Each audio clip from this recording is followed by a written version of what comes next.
Hai remaja cerdas, selamat datang kembali di Smart Teen Talk, ruang berbagi wawasan berharga untuk peningkatan diri, manajemen diri, dan menghadapi berbagai tantangan remaja. Aku Galih, siap menemani obrolan kita malam ini. Dan aku, Lili. Kita akan kupas tuntas berbagai isu yang sering banget bikin kita overthinking atau bahkan stuck. Malam ini, kita akan bahas topik yang pasti relate banget buat kamu yang lagi di masa sekolah atau kuliah tingkat awal. Pas belajar bisa, pas ujian meblang. Betul banget. Fenomena yang sering kita sebut ujian anxiety atau choking under pressure. Jadi kenapa sih kita merasa sudah menguasai materi, tapi begitu kertas ujian ada di depan mata, pikiran tiba-tiba kosong? Ini bukan sekedar lupa remaja cerdas. Secara psikologi, Kondisi ini sering dikaitkan dengan stres berlebihan yang memicu respons fight or flight di otak kita. Bagian otak yang bertanggung jawab untuk memproses memori kerja dan penalaran, yaitu prefrontal cortex, jadi terganggu. Nah, tokoh yang banyak membahas tentang mekanisme ini adalah Daniel Kahneman, peraih Nobel Ekonomi. Dalam bukunya yang terkenal, Thinking, Fast and Slow, ia menjelaskan dua sistem berpikir. Sistem satu yang cepat dan intuitif, dan sistem dua yang lambat, logis, dan membutuhkan usaha. Saat kita panik, otak cenderung beralih ke sistem satu, yang sayangnya kurang efektif untuk memecahkan masalah kompleks dalam ujian. tepat sekali. Stres memicu pelepasan hormon kortisol yang membanjiri otak dan secara efektif mematikan kemampuan sistem 2 untuk bekerja maksimal. Kita jadi sulit mengakses informasi yang sudah disimpan meskipun informasi itu ada. Ini disebut juga working memory overload. Konsep ini juga dikuatkan oleh riset dalam ilmu saraf. Misalnya Dr. Sian Baylok, seorang psikolog kognitif dari University of Chicago, yang fokus pada kinerja di bawah tekanan. Ia menemukan bahwa ketika kita terlalu khawatir tentang kinerja kita, kekhawatiran itu sendiri memakan sebagian besar kapasitas working memory kita. Alhasil kapasitas yang tersisa untuk menjawab soal jadi minim. Jadi masalahnya bukan pada kemampuan belajar atau pemahaman materi, tapi pada manajemen kecemasan internal kita saat menghadapi tekanan. Ini membawa kita pada gagasan penting. Untuk sukses dalam ujian, kita harus mahir dalam self-regulation atau pengaturan diri. Lantas, bagaimana cara kita menerapkan self-regulation ini saat menghadapi ujian yang mencekam? Strategi pertama adalah reframing kecemasan, atau melihat kecemasan dari sudut pandang yang berbeda. Peneliti seperti Jeremy Jameson dari University of Rochester menyarankan kita untuk tidak mencoba menenangkan diri, tetapi justru mengatakan pada diri sendiri, detak jantungku yang cepat ini adalah tanda bahwa tubuhku siap untuk tantangan. Wah, menarik. Jadi alih-alih melawan rasa gugup, kita menerimanya dan menginterpretasikannya sebagai energi positif. Ini adalah kunci dari growth mindset yang dikenalkan oleh Carol Dweck dalam bukunya Mindset: The New Psychology of Success. Ia mengajarkan bahwa challenge adalah kesempatan untuk berkembang, bukan ancaman yang harus dihindari. Contoh penerapannya, saat jantungmu berdebar kencang sebelum ujian, jangan bilang, aduh aku panik, pasti gagal. Ganti dengan, oke, jantungku berdebar, ini adalah adrenalin yang membuatku fokus dan siap tempur. Jika tanganmu mulai berkeringat saat melihat soal, jangan langsung tutup mata. Ambil napas. Dan katakan, tubuhku merespons tantangan ini. Aku punya semua alat yang dibutuhkan untuk menyelesaikannya. Saat mengerjakan soal sulit di tengah ujian, alih-alih panik, coba ingat proses belajarmu. Katakan, ini sulit tapi aku suka tantangan. Aku akan mencoba salah satu strategi yang aku pelajari.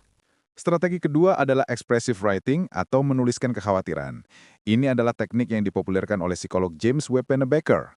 Sebelum ujian, luangkan 10 menit untuk menuliskan semua rasa takut, kecemasan, dan pikiran negatifmu tentang ujian tersebut. Menuliskan kekhawatiran ini berfungsi sebagai tempat sampah mental. Ide utamanya adalah memindahkan beban kognitif dari working memory kita ke atas kertas. Dengan begitu, working memory kita lebih lega dan siap digunakan untuk memecahkan soal. Contoh penerapannya, 10 menit sebelum ujian, tulis, aku takut gagal di mata pelajaran ini, aku takut nilaiku jelek. Tapi aku sudah belajar keras dan aku akan fokus pada apa yang ada di depan mataku. Tulis semua skenario terburuk yang kamu takutkan. Setelah selesai, robek atau lipat kertas itu, dan secara simbolis lepaskan beban tersudut sebelum masuk ruangan. Terakhir, tarik napas dalam-dalam dan katakan pada dirimu, Kekhawatiran sudah kulepaskan, sekarang aku fokus pada materi. Ini melatih manajemen konflik internal yang sangat krusial. Strategi ketiga adalah practice retrieving atau latihan mengingat kembali, bukan hanya membaca. Ini adalah konsep yang diangkat oleh ahli kognitif seperti Henry Rodiger Tree dan Jeffrey Karpike yang membahas retrieval practice atau testing effect.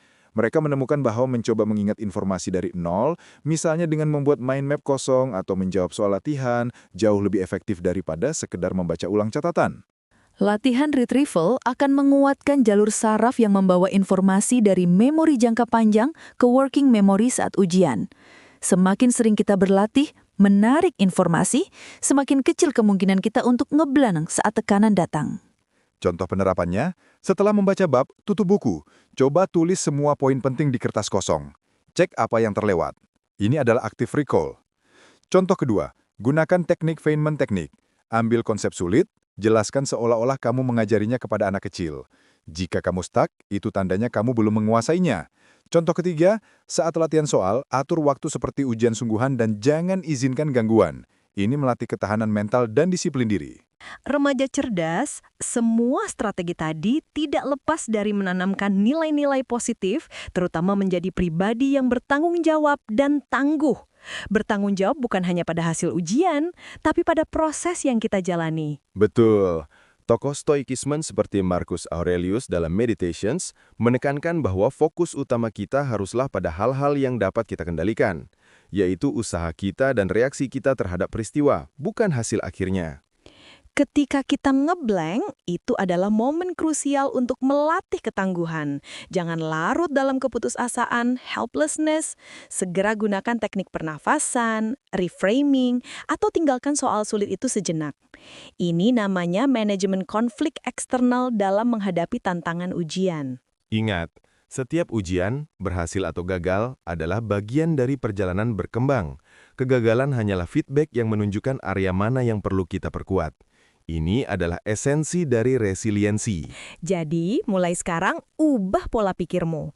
Ujian adalah panggung untuk menunjukkan sejauh mana kamu telah bertanggung jawab atas proses belajarmu, bukan sekadar hasil akhir. Hadapi stres, depresi, dan anxiety sebelum dan saat ujian dengan mempersiapkan diri secara mental dan emosional sama pentingnya dengan persiapan materi.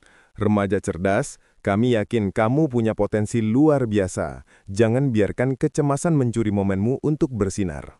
Terima kasih sudah mendengarkan. Semoga obrolan kita malam ini memberikan wawasan berharga dan alat yang kamu butuhkan untuk menaklukkan setiap ujian dalam hidupmu. Aku Galih. Dan saya Lili. Sampai jumpa di episode Smart Teen Talk berikutnya. Tetap semangat, tetap berkembang, dan jadilah remaja cerdas yang tangguh.